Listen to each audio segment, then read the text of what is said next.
Official website पे 7 फरवरी को एक नोटिस सर्कुलेट किया जाता है।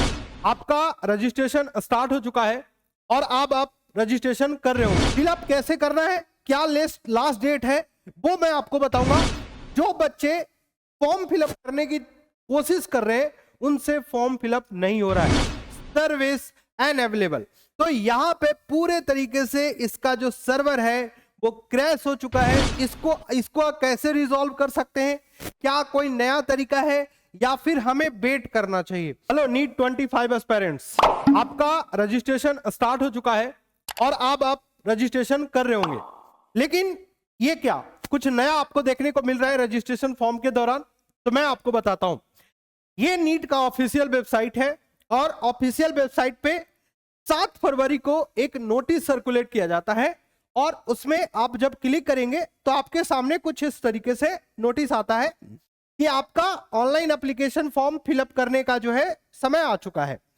फिलअप कैसे करना है, क्या लास्ट डेट है, वो मैं आपको बताऊंगा, लेकिन उससे पहले एक चीज मैं आपको बता देता हूं। जो बच्चे फॉर्म फिलअप करने की कोशिश कर रहे हैं उनसे फॉर्म फिलअप नहीं हो रहा है। मैंने भी बहुत कोशिश करी, क्या कोशिश करी मैं आपको बताता हूं। ये नीट का ऑफिशियल वेबसाइट है, यहाँ पे कैंडिडेट एक्टिविटी है। मैंने यहाँ पे क्लिक किया, सुनिएगा ध्यान से, मैंने यहाँ क्लिक किया और जब मैं यहाँ क्लिक करता हूं तो सामने आता है सर्विस अनअवेलेबल। तो यहाँ पे पूरे तरीके से इसका जो सर्वर है वो क्रैश हो चुका है और अब आप फॉर्म अभी फिलअप नहीं कर पा रहे होंगे और ये पूरे तरीके से बच्चे को स्ट्रगल हो रहा होगा। अब इसको कैसे रिजॉल्व कर सकते हैं, क्या कोई नया तरीका है या फिर हमें वेट करना चाहिए। बच्चे सुनिए मेरी बात को ध्यान से, ये अगर सर्विस अनअवेलेबल है तो कहीं ना कहीं साइट पे काम हो रखा होगा। तो आप किसी और वेबसाइट के चक्कर में ना पड़ के आप अपनी जो है पर्सनल आइडेंटिटी किसी और को ना दीजिए, तो आपके लिए बेहतर है। मैं अभी लगभग 15 मिनट से ये प्रयास कर रहा हूं कि ये ठीक हो जाए, फिक्स हो जाए, बट अभी तक फिक्स नहीं हुआ है, लेकिन मुझे ये पूरा उम्मीद है कि बहुत जल्द इसको फिक्स कर दिया जाएगा। अब मैं आपको बताता हूं कि एप्लीकेशन फॉर्म जब आप फिल करते हैं उस समय आपको किन किन बातों पे ध्यान रखने की जरूरत है, क्या क्या आपको गलतियां नहीं करनी है, वो मैं आपको बताने वाला हूं।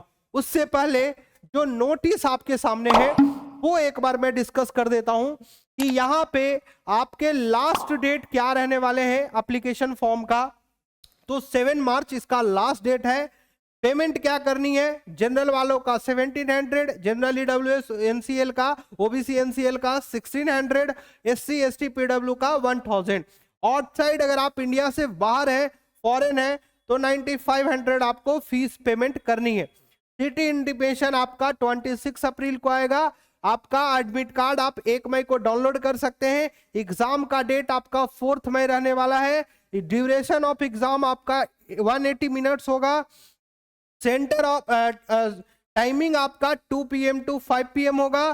सेंटर ऑफ नीट एग्जामिनेशन आपके एडमिट कार्ड पर गिवन होंगे और display recorded response and answer की अभी अपडेट कर दिया जाएगा वेबसाइट पे। और रिजल्ट आपका 14 जून टेंटेटिव है, मतलब उस समय तक आपको रिजल्ट आ जाना चाहिए। अब यहाँ पे ये कुछ बातें जो है वो आपको समझ में आ ही चुकी होगी।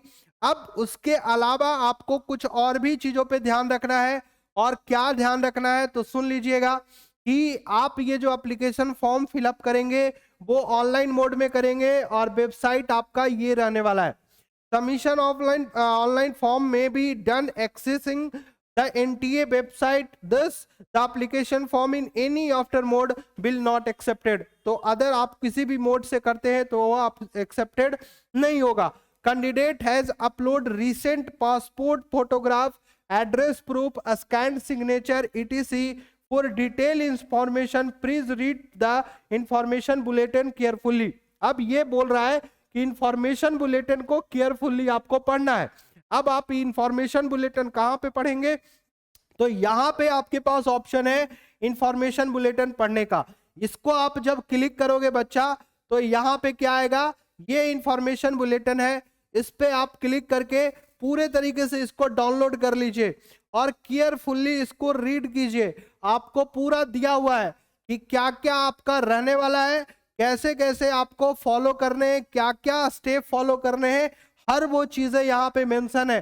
ठीक है, तो आपको केयरफुल्ली यहाँ पे पढ़ लेने हैं किन किन कोर्स के लिए। तो सारा आपको यहाँ पे इंपॉर्टेंट डेट है, डिटेल्स है, पूरे तरीके से आप देख लीजिएगा ताकि आपको बाद में ऐसी दिक्कत का सामना करना ना पड़े। क्योंकि बाद में ऐसा होगा कि बच्चे गलतियां कर देते हैं और वहां पे फिर उनको भुगतना पड़ता है। उसके अलावा भी मैं आपको कुछ कुछ चीजें और भी बताने वाला हूं कि क्या क्या आपको कुछ कुछ बातों पे आपको ध्यान देने की जरूरत है, क्या क्या हाईलाइटेड पॉइंट होने की जरूरत है, वो सारी चीजें आपको मैं बताने वाला हूं। ठीक है, अपलोड स्कैन आपको करना है, पासपोर्ट फोटोग्राफ करना है। ठीक है, आपका आफ्टर 1 जनवरी का आपका सारा होना चाहिए। Left hand right hand fingerprint आपका होना चाहिए, थंब इंप्रेशन होना चाहिए, सिटीजनशिप सर्टिफिकेट होना चाहिए, कैटेगरी होना चाहिए, क्लास 10th क्लास 12th का आपका मार्कशीट होना चाहिए, डेट ऑफ बर्थ होना चाहिए, सर्टिफिकेट होना चाहिए। ठीक है, रिसेंट फोटोग्राफ होना चाहिए जो कि आपके फेस से 80% मैच करता हो, विदाउट मास्क आपका, ये सारी चीजें होनी चाहिए। सारा यहाँ पे क्लियर तरीके से आपको बताया गया है कि आपको इन सारी चीजों का प्रॉपर ध्यान रखना है। क्या साइज होगा, क्या क्या कितने साइज का होगा, पूरे तरीके से आपको हर चीज बताया गया है। साथ ही साथ आपको सर्टिफिकेट के बारे में भी बताया गया है कि आप ओबीसी के हैं या फिर ईडब्ल्यूएस के हैं तो किस डेट के इश्यूज तक आपको सर्टिफिकेट लगने वाला है। क्या आप जब फॉर्म भर रहे उस समय तक का यूज होगा या उससे पहले तक का। तो आप एक बात बहुत क्लियर है कि सर्टिफिकेट जो आप यूज करेंगे, जो भी आप सर्टिफिकेट यूज करेंगे ओबीसी का या ईडब्ल्यूएस का, वो 1 अप्रैल से पहले तक का आपका बना हुआ होना चाहिए, नहीं तो फिर वो रिजेक्ट हो जाएगा। और एप्लीकेशन फॉर्म भरने से पहले आपको इसकी जरूरत नहीं है, सर्टिफिकेट की जरूरत आपको काउंसलिंग के दौरान पड़ती है। तो वो सारी चीजें आपको पूरे तरीके से देख लेना है, बहुत केयरफुली इसको पढ़िए।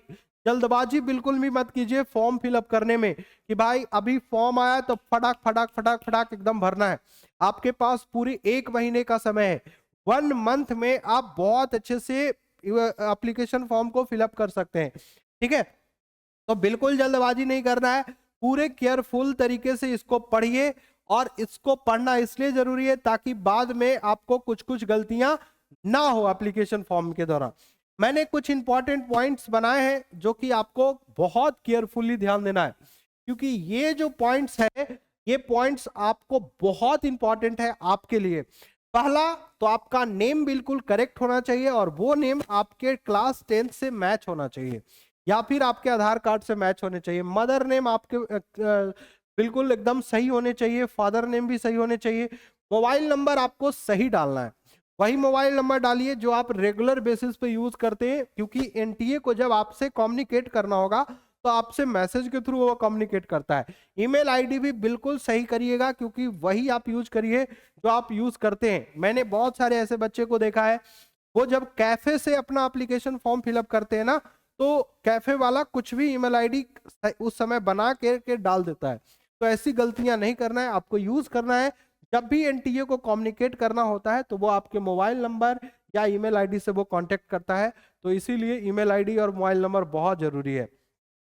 सर्टिफिकेट ओबीसी एनसीएल, तो ये आपका 1 अप्रैल से पहले तक का आपका सर्टिफिकेट होना चाहिए। 1 अप्रैल 2025 से पहले तक का सर्टिफिकेट होना चाहिए। इसकी क्यों नीड पड़ेगी, जब आप काउंसलिंग में जाएंगे। ठीक है, अभी तो बस आपसे पूछा जाएगा क्या आप ईडब्ल्यूएस के हैं या ओबीसी के हैं, तो आपको यस टिक कर देना है, वहां पे आपको डाल देना है, तो वो तो आपका ठीक है। लेकिन इसकी जरूरत आपको जब आप काउंसलिंग करवाते हैं नीट का, उस समय आपको जरूरत पड़ता है। उसके बाद आपका प्रेजेंट एड्रेस बहुत मायने रखेगा। सपोज करिए कि आप बिहार से हैं, ठीक है, या फिर आप यूपी से हैं। अब अगर आप बिहार से हैं, यूपी से हैं, झारखंड से हैं, जहां से भी है, जिस भी स्टेट में, और आप रह रहे हैं कोटा या फिर आप रह रहे हैं दिल्ली, ठीक है, अब अगर कहीं भी अदर स्टेट में आप रह रहे हैं तो वहां का प्रेजेंट एड्रेस डालना जरूरी है। जब आप सेंटर चूज करते हैं, जब आप सेंटर चूज करते हैं और चाहते हैं कि मेरा जो है परमानेंट एड्रेस बिहार में है, तो वहां ना सेंटर होके मैं जहां पे पढ़ाई कर रहा हूं या कर रही हूं वहां मेरा सेंटर होना चाहिए, यानी कि कोटा में मेरा सेंटर होना चाहिए, दिल्ली में सेंटर होना चाहिए। उस समय आपको प्रेजेंट एड्रेस बहुत मायने रखते हैं, उसी के बेसिस पे आप अपना सेंटर आप वहां चूज करेंगे और वही सेंटर आपको अलाउट होगी। ठीक है, उसके बाद आपको बहुत पहले ही नोटिस दिया गया था कि आपका आधार कार्ड अपडेटेड होना चाहिए। अभी आपने अगर अपडेटेड नहीं करवाया तो प्लीज आप लोग अपना आधार कार्ड अपडेट करवा लीजिए, क्योंकि वो आपका बहुत जरूरी है। पुराना आधार कार्ड नहीं चलेगा, उसको अपडेट कर लीजिए, फिर से नया कर लीजिए।